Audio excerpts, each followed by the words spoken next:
ఏటా వేసవి వచ్చిందంటే చాలు ఎక్కడో ఓ చోట నిప్పు రాజుకొని అడవుల్లోని చెట్లకు దావనంలా మంటలు అంటుకుంటాయి.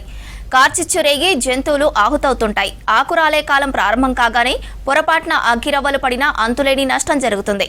ఇలాంటి కార్చిచ్చుల నివారణకు అటవీ శాఖ ఫైర్ లైన్లు ఏర్పాటు చేసింది. అయితే నిధుల కొరతతో ఈసారి కరీంనగర్ జిల్లాలోని అటవీ ప్రాంతాల్లో పనులు మందకోడిగా జరుగుతున్నాయి.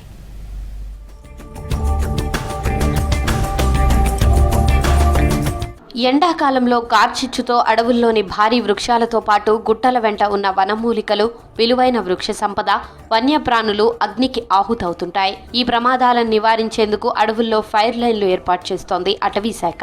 ప్రతి ఏడాది ఫిబ్రవరి, మార్చిలో అధికారులు ఫైర్ లైన్లు ఏర్పాటు చేస్తుంటారు. మంటలు ఎక్కువగా వ్యాపించే స్థలాలను గుర్తించి 5 ఫీట్ల వెడల్పుతో లైన్లు ఏర్పాటు చేసి మధ్యలో ఎండిన ఆకులకు నిప్పు పెట్టి ఆర్పేస్తారు. దానితో ఇరువైపుల నుండి వచ్చే మంటలు ఇంకోవైపు వ్యాపించవు. ఉమ్మడి కరీంనగర్ జిల్లాలో ఫైర్ లైన్ ఏర్పాటుకు చర్యలు తీసుకున్నా నిధుల కొరతతో పనులు పూర్తి కాలేదు.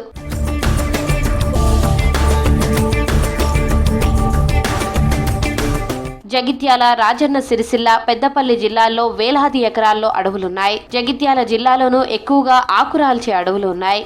ఫిబ్రవరి మొదటి వారం నుంచే ఎండల తీవ్రత పెరగడంతో అడవుల్లో ఫైర్ లైన్లు వేస్తున్నారు అధికారులు. అడవిలో చెత్తనంతా దగ్గరకు చేర్చి వాటిని కాల్చేసి బూడిద చేస్తున్నారు. కార్చిచ్చు రగిలిన సందర్భాల్లో మంటలు ఫైర్ లైన్ వరకు చేరుకొని అక్కడ అప్పటికే కాల్చిన బూడిద ఉండడంతో మంటలు ఒక ప్రాంతానికే పరిమితమై ఆరిపోతాయి.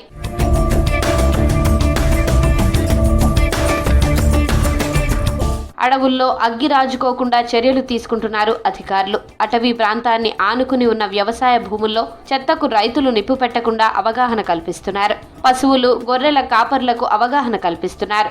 అడవుల నుంచి పొలాల్లోకి కోతులు, అడవి పందులు రాకుండా కొందరు రైతులు అటవీ ప్రాంతానికి నిప్పంటిస్తున్నారని అనుమానం వ్యక్తం చేస్తున్నారు అధికారులు. దాదాపు రోడ్లెంబటి తర్వాత ఇతరత్ర లోపల ఫారెస్ట్ లోపల కాంట్రాక్ట్స్ కానీ డాంబర్ రోడ్లు ఎంబటి కానీ చేస్తున్నాం. ఇదే కాకుండా 15 ఫైర్ బ్లోయర్స్ ఉన్నాయి. వీటితో ఏం చేస్తారంటే ఎక్కువ వరకు అగ్ని ప్రమాదం సంభవించినప్పుడు బ్లోయర్స్తోని ఆర్పడానికి ప్రయత్నం చేస్తారు. తర్వాత బేస్ క్యాంపుల్ పర్సన్స్ కూడా 20 మంది ఉన్నారు మన జిల్లాలో. వాళ్ళు కూడా వెంటనే అగ్ని ప్రమాదం జరిగిన వెంటనే రెస్పాండ్ అయ్యి వాళ్ళు కూడా సైట్ మీదకి వెళ్ళి ఆర్పుతున్నారు. అంతేకాకుండా విలేజర్స్ నుంచి కూడా మాకు మంచి కోఆపరేషన్ ఉంది. మరి ఫారెస్ట్ అధికారులు వారి సిబ్బందితో కూడా నిరంతరం పర్యవేక్షిస్తున్నప్పటికీ కూడా అడవులు అనేటివి కాలిపోతున్నాయి. అడవులు కాలడం అనేది దానంతట అవే కాలడం లేదు, కానీ ఎవరో అగ్గిని సృష్టిస్తేనే తప్ప అక్కడ మంటలు చెలరేగడం అనేది జరుగుతుంది. కాబట్టి ఎవరో అగ్గి వేస్తున్నారు, అది ప్రతి ఏటా జరుగుతూ ఉంది. దాని కారణం ఏంటంటే మనం వీరు అని చెప్పలేము, కానీ అడవిలోకి మాత్రం ఈ వేసవి కాలంలో ఏ యువకులకు కానీ ఏ పార్టీలకు కానీ ఎవరిని కూడా అనుమతించద్దు. అగ్ని ప్రమాదాల నివారణకు ప్రభుత్వం ఇస్తున్న నిధులు 2 ఏళ్లుగా నిలిచిపోయాయని తెలిసిందే.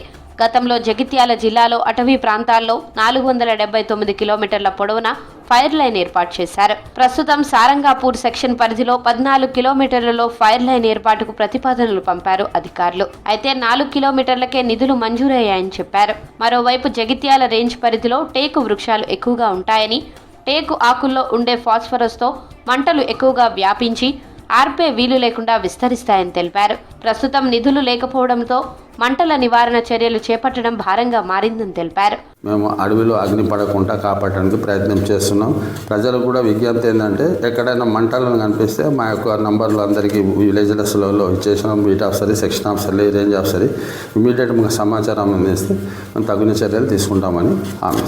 మంచి మొక్కలు, టేకు కానీ ఆయుర్వేదిక్ మొక్కలు కానీ చాలా వరకు కాలిపోవడం జరుగుతుంది. ఎందుకని అటవీ శాఖ అధికారులను అడగగా మాకు గత కొన్ని రోజుల నుండి నిధులు సమకూరటం లేదు ప్రభుత్వం నుండి. అందుకోసమని దాంట్లో ఉండే జంతువులకు కూడా ఇబ్బంది అవుతుంది. అదే అటవీ శాఖకు నిధులు ఉన్నట్టయితే ఆ నిధుల ద్వారా మా యొక్క అడవిని పరిరక్షించుకునేందుకు అవకాశం ఉంటుందని. విలువైన అటవీ సంపద పరిరక్షణలో ప్రజలు భాగస్వాములు కావాలని కోరుతున్నారు అధికారులు.